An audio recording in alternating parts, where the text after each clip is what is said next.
खुलुमबाय कामसार बर' चेनेलनि फिन हिसाबै गोबां गोसो गोथारै बरायनाय जाबाय। दिनै मोनसे टपिक लानानै फैदों। दाखालिनिफ्रायनो प्राइमारि फरायसालिनि से थाखोनि गोरोन्थि सोदोब सेबखांनायनि सोमोन्दै दावराव जाबाय थादोंमोन। बेनि सोमोन्दै एसे क्लिप देखायगोन। बे क्लिपआ नायनानै लाबानो जाबाय।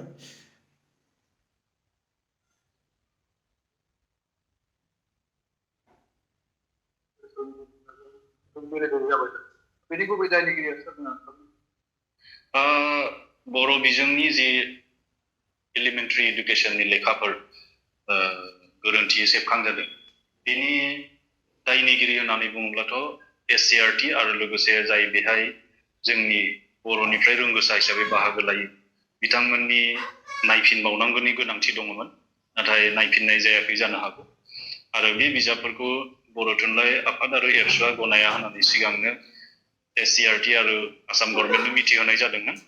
अब्लाबो आसाम सरकारनि एडुकेशन डिपार्टमेन्टआ जोंनि फरायसालिफोराव बे बिजाबखौनो फिन दैथायहरनायनि थाखाय बे जेंनाया नुजादों।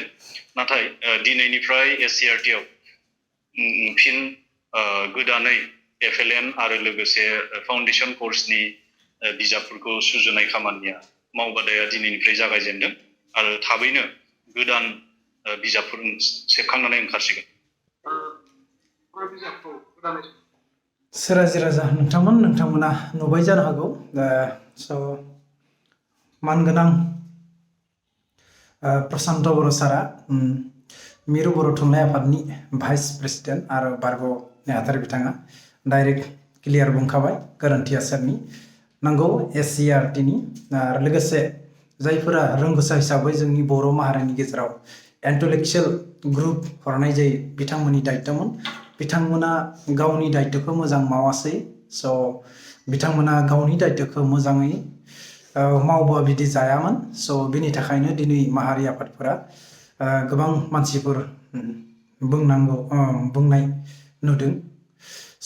बेनोसै गोरोन्थिया बिसोरनिमोन, डाइरेक्ट बुंखाबाय SCERTनि आरो लोगोसे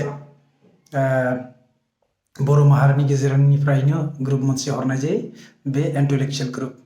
आरो लोगोसे बेयावनो सरकाराबो एसे गोरोन्थि मावबाय, बे बिजाबखौनो गोरोन्थि जाखानाय बिजाबखौनो आरो फरायसालिफोराव रानना होदों। गोरोन्थिया बेनो रायजोफोर, बयबो मिथिखाबाय जानो हागौ क्लिपखौ नुनानै। जों बेजों सांनांगौ गैया, जाबाय।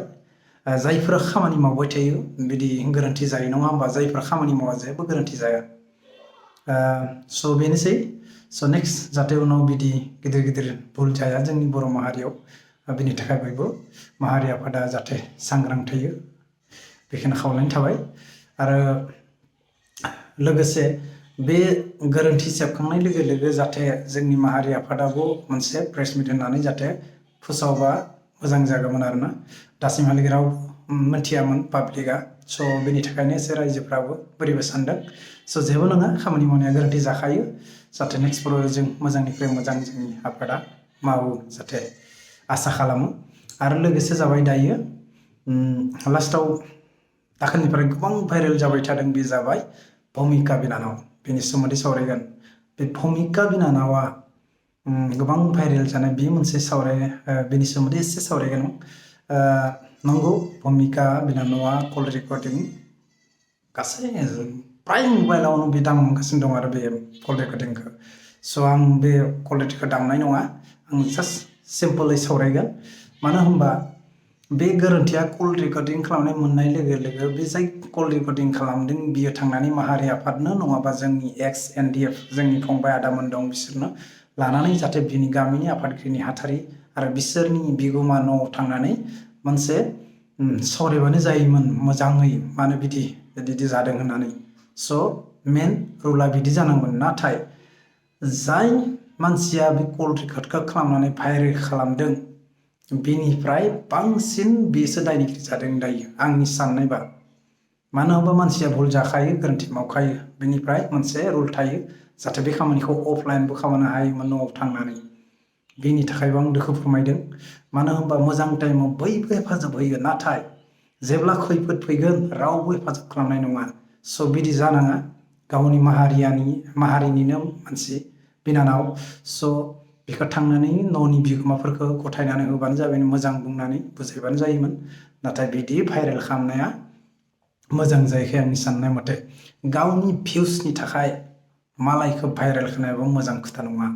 गतिके गोजौआव खुदै गारबा गावनि मोदोमानो गोलैगोन, बे खोथाखौ मिन्थिना लानांगौ रायजोफोर। स' बेखायनो मालायखौ मालाबाबो अयनाय खालामनाङा। माबा गोरोन्थि मावदों बेखौ माबा मोजां सलुसन दं जे बेखौल' भाइरेल खालामनांगौ, फेसबुकआव हगारनांगौ, इउटुबाव हगारनांगौ, बे मोजां थांखि नङा आरो मोजां खामानि नङा। आंनि मथेबा थाबैनो भुमिका बिनानावथ' गोरोन्थि मावदों, जाय कल रेकर्डिं खालामदों बेबो गोबां गिदिर, बेनिफ्राय बांसिनसो भुल मावदों बेबो। बेखौबो मोजाङै साजा होनांगौ आंनि मथेबा। आं खावलायो जाहाथे बिदि खालामा, थांनानै मोजां सावरायनांगौ। स' बेनो खावलायनाय आंना। दिनै बारा गोलाव खालामला। जुदि बेयाव माबाफोर हारिनि गोरोन्थि एबा खहा जानाय खोथा बुंबायबा निमाहा बिनाय थाबाय। स' जायफोरा जोबजासे नायबा बिथांखौ रोजा रोजा साबायखर थाबाय।